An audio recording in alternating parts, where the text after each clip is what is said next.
பப்பாளி பூ கொண்டு வந்துருக்குறோம். ஞாயிறு கிராமத்துக்கு போனோம். அங்கே ஒரு பப்பாளி செடியில் இந்த பூ கிளீன் வந்தோம். இதுதான் கூட்டோ பொரியலோ மல்லிகைப்பூ மாதிரி இருக்குது. ஒன்று ஒன்றும் மல்லிகைப்பூ மொட்டு மாதிரி இருக்குது பாருப்பா.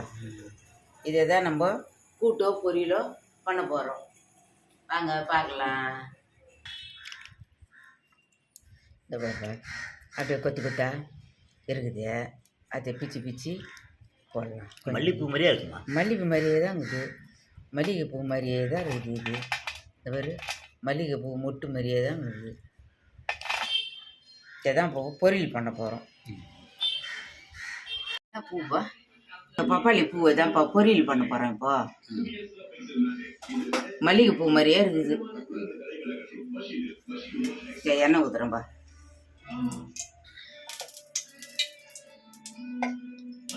ரொம்ப எண்ணெய் வேணாம், கொஞ்சம் தான் ஊற்றிக்கிறேன்.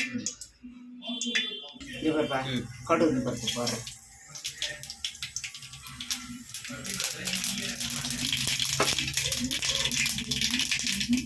பூண்டு போடுறேன்ப்பா. வெங்காயம் போடுறேன்.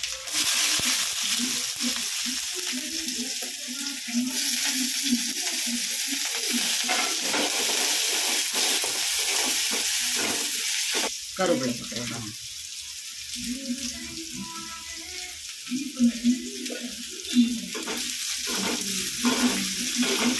இதப்பா இப்போ பூ போடுறேன். கடுகு பருப்பு போட்டுக்கிறோம், பூண்டு போட்டுக்கிறோம். இந்த பூண்டு கூட அரிஞ்சு போட்டுக்கிறோம், வெங்காயம் போட்டுக்கிறோம், கருவேப்பிலை, பூ போடுறோம். பூ பப்பாளி பூ. பப்பாளி பூ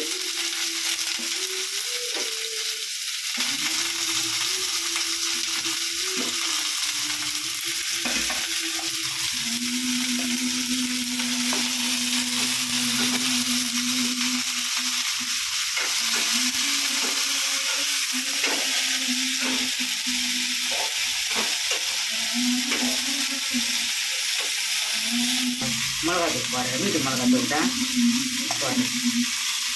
சரி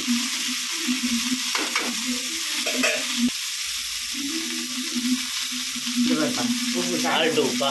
சால்ட் உப்பு போடுறேன். ஒரு கலரிங்க.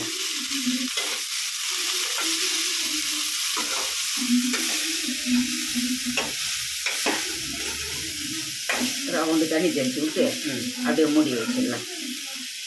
இது வருப்பா ரவுண்டு தண்ணி தெளிக்கிறேன்.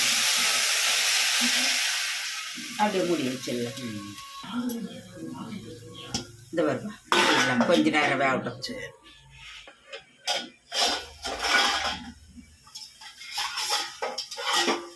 அப்பப்போ கொஞ்சம் நடுவில் திறந்து விட்டு ஒரு வாட்டி கலர்னேன். இதை இப்போ ஒரு வாட்டி கலர்னேன். தண்ணி கொஞ்சம் சுண்டுட்டோம். சுண்டுடுச்சுன்னா இறங்கிடலாம். தண்ணி கொஞ்சம் சுண்டட்டும்.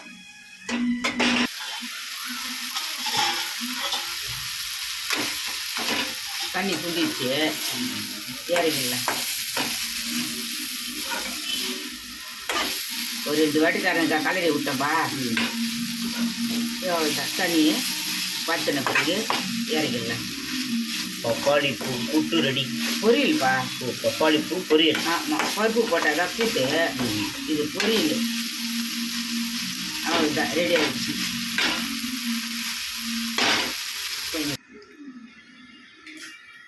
இந்த பப்பாளி பூ பொரிச்சிட்டோம். இந்த சாப்பிட்றோம்.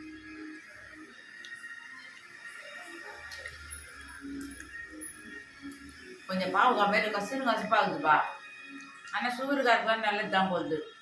பாவக்காய் மாரியே கொஞ்சம் சீனு கசப்பாக இருக்குது.